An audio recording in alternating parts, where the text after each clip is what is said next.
नमस्कार भक्तों, स्वागत है हमारे इस चैनल अनमोल विचार टिप्स पर। वीडियो देखने से पहले एक प्यारा सा कमेंट कर दे। हर हर महादेव। 14 सितंबर 2025 यानी रविवार को पड़ रही है श्राद्ध महीने की अष्टमी तिथि।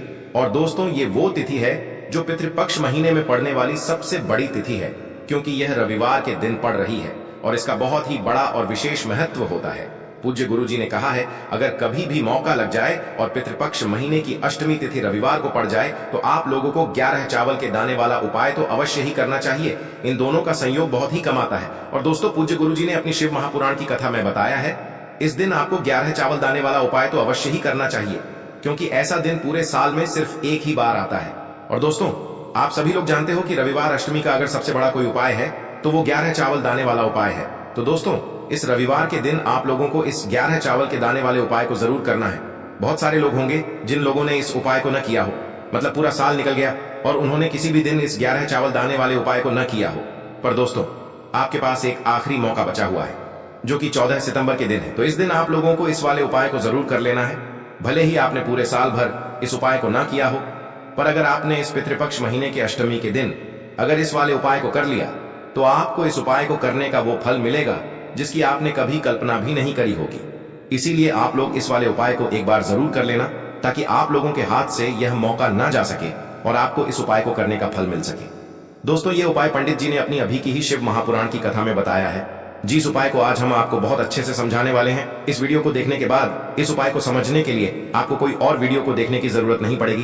तो चलिए दोस्तों, उपाय को शुरू करते हैं। देखिए, ये इस श्राद्ध महीने के रविवार के दिन यह इतना खास होता है, इतना महत्वपूर्ण होता है। देखा गया है, कभी कभी बड़े बड़े पूजा पाठ अनुष्ठान से जो मनोकामना पूर्ण नहीं होते, वो इस श्राद्ध महीने के अष्टमी के दिन एक छोटे से उपाय करने से ही आपकी मनोकामना पूर्ण हो जाती है। और बहुत सारे लोगों ने इस उपाय को किया भी है और उनको इस उपाय को करने का फल भी जरूर मिला है। अगर आप लोग भी इस उपाय को रविवार अष्टमी के दिन करना चाहते हैं तो आप इस उपाय को पहले अच्छे से समझ लेना, सुन लेना, उसके बाद करना। आपको इस उपाय का फल जरूर मिलेगा और इस उपाय को कर लेने से आपके घर में चाहे किसी भी प्रकार की दुख और समस्या क्यों ना चल रही हो, आपको उसका कारण भी नहीं पता है कि भाई ये समस्या किस कारण से चल रही है। उसका कुछ भी कारण हो सकता है, जैसे पितृदोष हो सकता है या किसी भी तरह का मंगल दोष भी हो सकता है। तो इस दिन आप लोगों को ये वाला उपाय कर लेना है। ये एक ऐसा उपाय है जिस उपाय को अगर किसी विशेष दिन पर किया जाए तो भाई उस विशेष दिन का जो है वह तो हमें मिलता ही मिलता है, पर हमने उस दिन पर इस उपाय को किया है तो हमें उससे भी बड़ा फल मिलता है और फल बहुत जल्दी मिलता है, क्योंकि आप इस उपाय को बहुत ही बड़े और विशेष दिन पर कर रहे हो। तो चलिए अब उपाय के बारे में बात करते हैं, लेकिन उससे पहले आप लोगों को यह जानना आवश्यक है कि आखिर यह उपाय किस समय करना है, किसको करना है और कैसे करना है। तो चलिए हम आगे आपको वीडियो में एक एक करके बता देते हैं। लेकिन उससे पहले अगर आप लोग हमारे चैनल पर नए हैं तो हमारे चैनल को सब्सक्राइब कर लेना और इस वीडियो को लाइक करके कमेंट बॉक्स में श्री शिवाय नमस्तुभ्यम ओम नमः शिवाय जरूर टाइप कर देना। और अपने फायदे के लिए, गरीबी दूर करने के लिए इस वीडियो को पूरा देख कर जाना, तभी आपको लाभ की प्राप्ति होगी। यदि आज आपने वीडियो को बीच बीच में से देखा, काट काट कर देखा, तो आपको जीवन में कभी सफलता हासिल भी नहीं होगी। तो दोस्तों, इस 11 चावल के दाने वाले उपाय को हमें इस अष्टमी के दिन कैसे करना है, किसको करना है, किस समय करना है और कहां पर करना है, ये सारे सवालों के जवाब आपको इस वीडियो में मिल जाएंगे। और जो ये वीडियो देखेगा भाई, उसको 11 चावल दाने वाला उपाय जरूर करना चाहिए, क्योंकि इस दिन एक चावल दाने का भी बहुत ही बड़ा और विशेष महत्व होता है। और जब बात आ जाए 11 चावल के दाने की, तो ये सोने पे सुहागा वाली बात हो जाती है और ये एक बहुत ही बड़ा उपाय हो जाता है इस रविवार अष्टमी तिथि का। तो अब दोस्तों, इस 11 चावल के दाने वाले उपाय को आखिर करना किसको है, सबसे पहले हम लोग वो बात जान लेते हैं। तो देखो, घर की जो बड़ी माताएं बहनें होती हैं, उन माताओं बहनों में से कोई भी एक बड़ी माता बहन इस वाले उपाय को कर सकती है।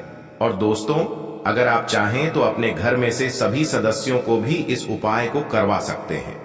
अगर किसी व्यक्ति की खुद की कोई मनोकामना है, खुद की कोई दुख और परेशानी है जो कि वह अपने लिए ही करना चाहता है इस वाले उपाय को, तो वह खुद अपने लिए भी कर सकता है। बाकी अगर कोई घर में से ऐसा है जो कि अपने पूरे घर परिवार की सुख और शांति के लिए ये वाला उपाय करना चाहता है, तो भाई वह भी कर सकता है, उसमें भी कोई दिक्कत वाली बात नहीं है। कहने का मतलब ये है कि इस उपाय को हर एक सदस्य भी कर सकता है और पूरे घर परिवार के सदस्य के लिए घर की बड़ी माताओं बहनों में से कोई एक माता बहन भी कर सकती है। माताएं बहनें अगर घर में उपस्थित न हो या वो यह वाला उपाय न कर पा रही हो, तो फिर घर का कोई बड़ा सदस्य भी इस 11 चावल के दाने वाले उपाय को कर सकता है, चाहे फिर वह पुरुष ही क्यों ना हो। उसमें कोई भी दिक्कत वाली बात नहीं है। अब दोस्तों, इस 11 चावल के दाने वाले उपाय को हमें करना कहां पर है? हमें इसे शिव जी के मंदिर में जाकर करना है। बहुत सारे लोग प्रश्न करते हैं, हर एक उपाय को करते समय क्या हम इस उपाय को घर पर कर सकते हैं? तो इस वाले उपाय को आप घर पर नहीं कर सकते हो। इस वाले उपाय को करने के लिए आपको शिव जी के मंदिर ही जाना पड़ेगा। उसके बाद में दोस्तों जो अगला प्रश्न निकल कर आता है वो यह आता है इस उपाय को लेकर कि आखिर इस उपाय को हमें किस समय करना है, सुबह के समय करना है कि शाम के समय करना है।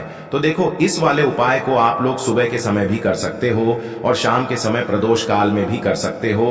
अब अगर आप पूछो कि भाई सबसे उत्तम समय कौन सा रहेगा इस 11 चावल के दाने वाले उपाय को करने का, तो हम आपसे बस यही कहेंगे कि इस उपाय को आप सुबह के समय करेंगे तो ज्यादा बेहतर होगा।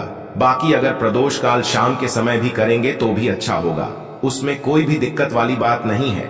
तो अब दोस्तों जो अगली सबसे बड़ी और महत्वपूर्ण बात आती है वो यह आती है कि सुबह अगर हम उपाय को करेंगे तो हमें कितने बजे से लेकर कितने बजे तक के बीच में करना है, और शाम के समय प्रदोष काल में करेंगे तो हमें कितने बजे से लेकर कितने बजे के बीच में करना है। तो देखो, सुबह जितनी जल्दी हो सके आप उपाय को करने की कोशिश करना। बाकी अगर किसी कारणवश लेट भी हो जाओ, थोड़ी देर भी हो जाए, तो 10 या 11 बजे तक भी आप उपाय कर लेना, पर 12 बजे से ज्यादा देरी न हो, ठीक है? इस बात का ध्यान रखना। उसके बाद में दोस्तों अगर शाम के समय प्रदोष काल की बात करें, प्रदोष काल का जो समय होता है वो शाम के 6 बजे से शुरू हो जाता है।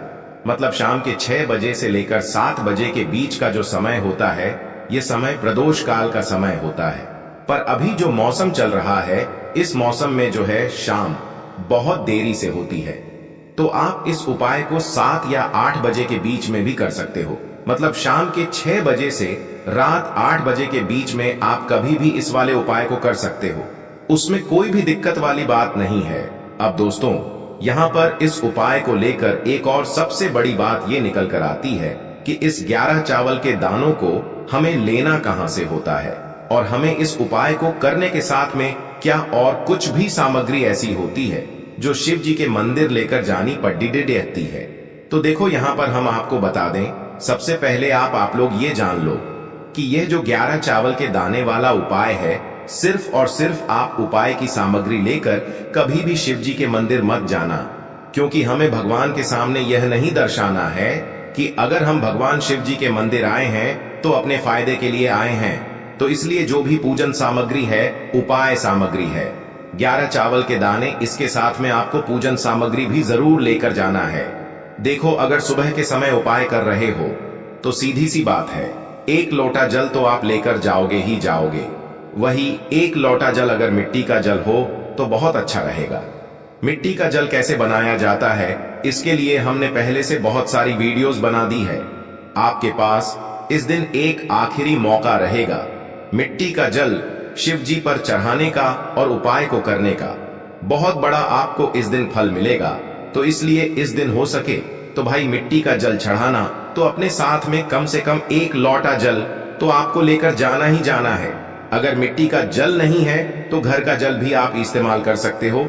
इसके अलावा जो भी पूजन सामग्री है, देखो 11 चावल के दाने ये अलग आपके रहेंगे और जो आपकी पूजन सामग्री रहेगी वो अलग रहेगी। पूजन सामग्री में आप जो भी चीज लेकर जाना चाहे वो लेकर जा सकते हैं, उसमें कोई भी दिक्कत वाली बात नहीं है। वहीं अगर हम बात करें शाम के समय की, तो शाम के समय शिव जी पर जल नहीं चढ़ता है, इसीलिए शाम के समय आप लोग एक दीपक तैयार कर लें जो कि गोल बत्ती का आटे का शुद्ध देसी गाय का घी का होगा, है ना? इस बात का आप लोगों को ध्यान रखना है। और इस दीपक को आपको घर से जलाकर नहीं लेकर जाना है, भगवान शिव जी के मंदिर में जाकर ही जलाना है। इस बात का भी आप लोगों को ध्यान रखना है। अब दोस्तों यहाँ पर हमें इस बात को समझना है कि यह 11 चावल के दाने हमें लेना कहां से है। क्या हमें दुकान से लेकर आना है, या हमें अपने घर से लेना है, या कहां से लेकर आना है, और कौन से चावल लेना है, क्योंकि चावल भी बहुत प्रकार के होते हैं। तो दोस्तों वीडियो ज्यादा लंबा नहीं करेंगे, वीडियो को यही समाप्त कर देते हैं। जाते जाते एक प्यारा सा कमेंट जरूर कर देना। हर हर महादेव, जय शिव शंभू।